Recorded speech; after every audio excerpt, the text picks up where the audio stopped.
الخطيب. تحية لميدان العاصي. الله أكبر. تحية لطلبة سوريا الأحرار. تحية لطلبة جامعة حمص. تحية لطلبة جامعة حلب. هؤلاء الأحرار الذين يمثلون حراك الطلاب الثوري الحقيقي في سوريا، ونحن لهم، ونحن لسنا إلا سوى دعم وناقلين لجهودهم. إن هؤلاء الطلبة الذين يواجهون شبيحة النظام ومخبرين، والذين هم أداة أمنية حقيقية للنظام داخل الجامعة، وهناك هنا في الكويت وغير الكويت أدوات أمنية لهذا النظام. ففضل في طول الحدث.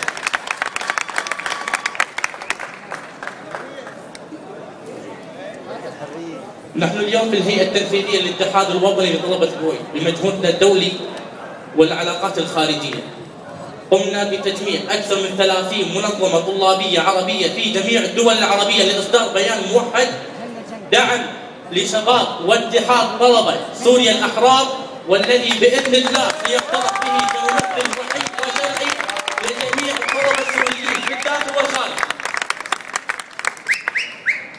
بإذن الله سبحانه وتعالى. سنسمع عن شبيحة النظام كفلول، ولن نسمع لهم وتتكرر اسم الفلول في انتخابات رئاسية قادمة نزيهة لسوريا، سوريا الحرة وسوريا الحرية، وعاشت سوريا حرة أبية.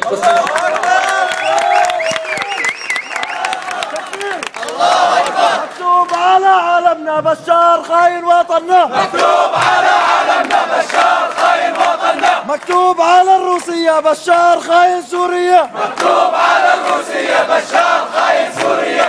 من المؤمنين رجال صدقوا ما عاهدوا الله عليه، فمنهم من قضى نحبه ومنهم من ينتظر وما بدلوا تبديلا.